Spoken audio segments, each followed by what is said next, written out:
Hello everyone, welcome to my channel. दोस्तों, इस video में हम डिस्कस करेंगे डेसिडुअस और परमानेंट टीथ के बीच का डिफरेंस। तो सबसे पहले मैं आपको इसमें कुछ जनरल बातें बता देता हूँ। जैसे हम डेसिडुअस टीथ को मिल्क टीथ भी बोलते हैं और परमानेंट टीथ को हम सक्सेडियस टीथ भी बोलते हैं, है ना। सक्सेडियस इसलिए क्योंकि ये किसी के बाद आ रहे हैं, ठीक है। डेसिडुअस का फॉर्मूला क्या होता है 2102 और परमानेंट का क्या होता है 2123। इतना दोस्तों हमने पढ़ा हुआ है अपने 11th क्लास के एनसीईआरटी में भी, है ना। अब डेसिडुअस टीथ सबसे पहले कब आता है? 6 महीने में। जब बच्चा पैदा होता है तो उसके 6 से 7-8 महीने में पहला टीथ आ जाता है लोअर सेंट्रल इंसाइजर। और अगर परमानेंट की बात करें तो सबसे पहला टीथ कब आता है? लोअर का ही फर्स्ट परमानेंट मोलर, जो कि आता है 6 साल में। फिर उसके कुछ टाइम के बाद 6 to 7 ईयर्स में अपर का फर्स्ट मोलर भी आ जाता है। तो ये हो गया। अब हम देखते हैं दोस्तों इन दोनों के बीच में डिफरेंस, क्योंकि दोस्तों ये एग्जाम में काफ़ी बार पूछा जाता है और इम्पॉर्टेंट भी है, हमको पता होना चाहिए, ठीक है।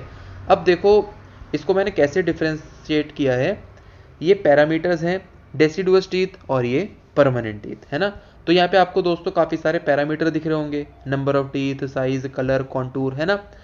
तो इन सारे पैरामीटर्स को याद कैसे करना है, तो उसके लिए देखो मैंने एक निमोनिक बनाया है। अगर आप इस निमोनिक को याद कर लोगे तो आपको याद करना थोड़ा इजी हो जाएगा।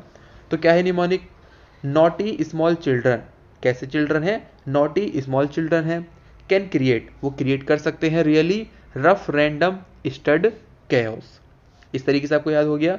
और दूसरा है प्लीज, 2 बार बोलना है आपको, प्लीज प्लीज RCP। इसको कैसे पढ़ना है? रेसिपी। कोई डिश की रेसिपी होती है ना, तो रेसिपी रखो, प्लीज प्लीज रेसिपी रखो। और इसमें जो भी आपको कैपिटल लेटर दिख रहे हैं ना, उन्हीं से क्या है? पैरामीटर। जैसे ये नॉटी में N है तो N से हो गया नंबर ऑफ टीथ, फिर S साइज, C से कलर, C से कॉन्टूर। तो इस तरीके से दोस्तों आपको ये सारे के सारे पैरामीटर याद रखने हैं, क्योंकि ये याद रखोगे उसके बाद ही बता पाओगे ना कि ये कैसे हैं, डेसिडुअस में कैसा है, परमानेंट में कैसा है, ठीक है। तो हम देखते हैं अब डिफरेंस। नंबर ऑफ टीथ की बात करें तो डेसिडुअस में 20 होते हैं, तो इसमें 32 होते हैं 2102 और 2123 फॉर्मूले की वजह से। साइज की बात करें तो डेसिडुअस स्मॉलर होते हैं और परमानेंट वाले लार्जर होते हैं, लगभग लगभग डबल ही होते हैं डेसिडुअस से। कलर में बात करें तो ये वाले वाइटर होते हैं, वाइट दिखते हैं और मोर ओपेक होते हैं, यानी कि इनके ओपेक मतलब जिनके आर पार हमको नहीं दिखता, तो वो मोर ओपेक होते हैं। ऐसा नहीं लिखा है कंप्लीटली ओपेक होते हैं, लेकिन परमानेंट के मुकाबले ज़्यादा ओपेक होते हैं। परमानेंट टीथ येलोइश वाइट होते हैं, वाइट होते हैं, हल्का सा टिंच होता है उसमें येलोइश का, एंड मोर ट्रांसल्यूसेंट। जो परमानेंट का जो इनेमल होता है वो मोर ट्रांसल्यूसेंट होता है। इसलिए दोस्तों जो परमानेंट के जो टीथ होते हैं ना, येलोइश दिखते हैं, वो इनेमल का कलर नहीं होता, क्योंकि इनेमल तो ट्रांसल्यूसेंट है, तो वो कलर किसका होता है? डेंटेन का। अगर हम कॉन्टूर की बात करें तो कॉन्टूर यानी कि शेप, मोर प्रोनाउंस्ड सर्वाइकल बल्ज। अब दोस्तों हम पढ़ चुके हैं कि सर्वाइकल एरिया कौन सा होता है, ये वाला, है ना। तो मिडल से सर्वाइकल तक अगर हम डेसिडुअस में देखें तो मोर प्रोनाउंस्ड होता है। यहाँ पे हल्का सा गोल जैसा उभरा हुआ पार्ट दिखता है हमको। अब ये क्यों होता है? होता तो ये नेचुरली ही है, पर ये इसलिए होता है कि ताकि जो हम फूड खा रहे हैं, जो बच्चा फूड खा रहा है ना, वो जिंजाइवा पे ना जाए। ये सेल्फ क्लिनजिंग होता है माउथ के लिए, ठीक है।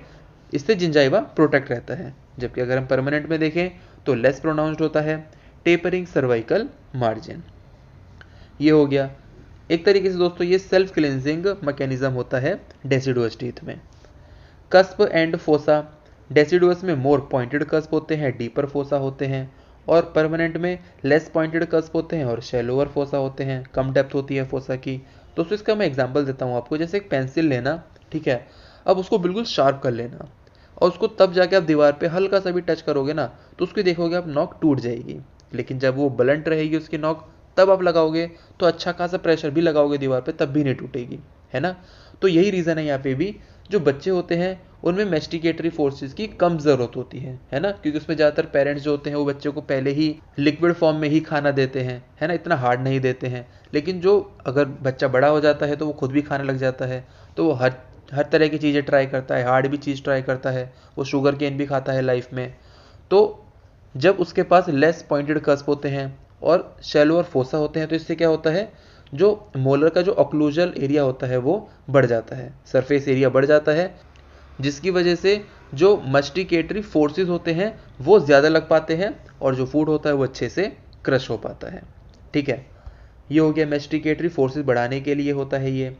अब हम रूट्स की बात करें तो डेसिडुअस में शॉर्टर होती हैं, नो डिफाइनाइट रूट ट्रंक। अब रूट ट्रंक क्या होता है, जो कॉमन एरिया होता है ना फर्केशन से पहले, इसको हम बोलते हैं रूट ट्रंक। तो डेसिडुअस में शॉर्टर होती है और परमानेंट में लॉन्गर। अब क्योंकि दोस्तों होता क्या है, जैसे इस डायग्राम में देखो, जो डेसिडुअस टीथ होते हैं ना, इनके रूट्स के नीचे परमानेंट टूथ के बर्ड्स होते हैं, तो उनको जगह देने के लिए इनकी जो रूट्स होती हैं वो शॉर्टर होती हैं। इसमें ऐसा कुछ है नहीं, तो इसमें लॉन्गर होती है। रूट क्राउन रेशो की बात करें तो डेसिडुअस में जो एंटीरियर रूट्स होती है ना, वो काफ़ी लंबी होती है उनके क्राउन के मुकाबले। और डेसिडुअस में ही अगर हम पोस्टीरियर टीथ देखें, पीछे वाली टीथ देखें, तो रूट्स और क्राउन में होते तो रूट्स ही बड़े हैं, लेकिन इतना डिफरेंस नहीं होता जितना कि एंटीरियर रूट्स और क्राउन में होता है। ठीक है, अब परमानेंट में रूट की जो लेंथ होती है not as long as crown, लगभग बराबर होती है एक्सेप्ट कैनाइन, क्योंकि कैनाइन में रूट्स काफ़ी लंबी होती हैं क्राउन के मुकाबले, परमानेंट टीथ में भी। रूट डाइवर्जेंस, मोर डाइवर्जेंट मोलर रूट्स होती हैं जबकि इसमें लेस डाइवर्जेंट मोलर रूट्स होती हैं। क्यों? फिर से वही रीज़न, जो डेसिडुअस टीथ होते हैं उनके नीचे क्या होंगे, परमानेंट टूथ के बर्ड होंगे, तो उनको भी तो जगह देनी है ना, तो इसलिए वो डाइवर्ज हो जाते हैं। और इसी की वजह से मान लो जो बच्चे हैं जिनमें डेसिडुअस टीथ है, उनमें दांत एक्सट्रैक्ट करना है ना, कुछ किसी भी रीज़न की वजह से कैरीज हो गया या फिर कुछ भी हो गया, तो डेसिडुअस में एक्सट्रैक्ट करना मुश्किल होता है एज रिलेटिव टू परमानेंट। क्यों? क्योंकि इसमें जो रूट्स होती हैं वो ज़्यादा डाइवर्जेंट होती हैं। ठीक है, जितनी ज़्यादा डाइवर्जेंट होंगी उतना एक्सट्रैक्शन मुश्किल होगा। शेप ऑफ रूट की बात करें तो इसमें फ्लैटर होती है और इसमें राउंड होती है, यानी कि जब हम क्रॉस सेक्शन देखेंगे रूट्स को, जो हम बीच में से काटेंगे तो इसमें फ्लैट दिखाई देगी और इसमें राउंडेड। इसका रीज़न दोस्तों वही है कि होता क्या है, जो फ्लैटर रूट्स होती है ना वो रिजॉर्व जल्दी होती हैं। डेसिडुअस में नीचे क्या है, फिर से परमानेंट टूथ बर्ड है, वो जब आएगा तो इसकी जो रूट्स होंगी उसको रिजॉर्व होना पड़ेगा, तो जो फ्लैटर रूट्स होती हैं वो फिजियोलॉजिकली ज़्यादा अच्छे से रिजॉर्व हो पाती हैं, इसीलिए डेसिडुअस में कैसी रूट्स होती हैं, फ्लैटर। सीमेंटो एनामल जंक्शन की बात करें तो लेस साइनसिस होता है, साइनस यानी कि वेवी नेचर, है ना, तो डेसिडुअस में लेस वेवी होती हैं। इनेमल एंड हो जाता है एब्रप्टली, यहाँ पे देखो, यहाँ पे तो इतनी थिकनेस है, यहाँ पे एकदम से खत्म हो गया है ना।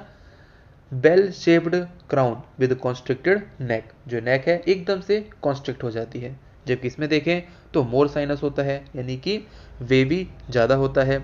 और जो इनेमल होता है वो अच्छे से टेपर होता है, धीरे धीरे, एकदम से एब्रप्टली टेपर नहीं हो जाता, ख़त्म नहीं हो जाता, और कॉन्स्ट्रिक्शन भी ज़्यादा नहीं होता। ठीक है, अगर आप दोस्तों हाथ में डेसिडुअस टीथ लोगे और एक परमानेंट टीथ लोगे तो आप अच्छे से देख पाओगे कि जो ये एरिया है ना नेक वाला, वो डेसिडुअस में बहुत ज़्यादा कॉन्स्ट्रिक्टेड होगा अगर हम कंपेयर करें परमानेंट टीथ से।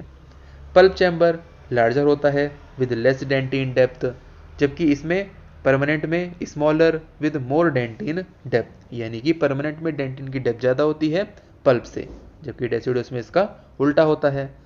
पल्प हॉर्न, अब दोस्तों जैसे कि मैंने बताया आपको कि डेसिडुअस में पल्प ज़्यादा होता है, डेंटिन लेस होता है, तो अपने आप ही जो पल्प हॉर्न होंगे वो ज़्यादा प्रोमिनेंट लगने लग जाएंगे, है ना, तो वही लिखा हुआ है more prominent at a higher level, क्योंकि डेंटिन ही कम है। इसमें उल्टा हो जाएगा less prominent at a lower level. Root canal इसमें फाइनर होती है और इसमें लेस फाइन होती है, फाइन तो होती है लेकिन डेसिडुअस के मुकाबले लेस फाइन होती है। ठीक है, अब क्योंकि जो डेसिडुअस है उनके रूट्स को रिजॉर्व होना है ना, तो सारे स्ट्रक्चर इसमें छोटे छोटे से ही होते हैं ताकि जल्दी रिजॉर्व हो जाए। Thickness of enamel and dentine क्या होता है, half that of permanent teeth, uniform thickness होती है, जबकि इसमें twice that of deciduous teeth और नॉन यूनिफॉर्म होता है।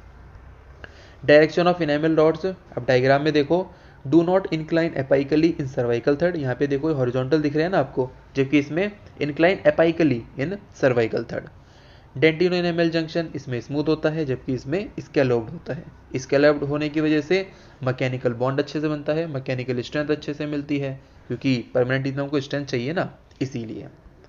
ये भी हो गया। अब लास्ट है स्ट्राई ऑफ रेड्जियस, ये क्या होते हैं, इंक्रीमेंटल लाइंस, है ना, जब इनेमल बढ़ता है, ग्रोथ होती है उसकी, तो लाइंस बनती चली जाती हैं जैसे जैसे मिनरलाइजेशन प्रोसेस होता है। क्योंकि दोस्तों जो इनेमल होता है वो लाइन बाय लाइन बढ़ता है। तो अगर हम डेसिडुअस में देखें तो इसमें लेस प्रोमिनेंट होता है, क्योंकि दोस्तों इनेमल कम होता है और शॉर्ट ड्यूरेशन में ही पूरा बन जाता है। जबकि इसमें मोर प्रोमिनेंट होता है, डार्कर होता है, क्योंकि इनेमल ज़्यादा होता है और लॉन्गर ड्यूरेशन में बनता है और ज़्यादा मिनरलाइजेशन भी होता है इसीलिए।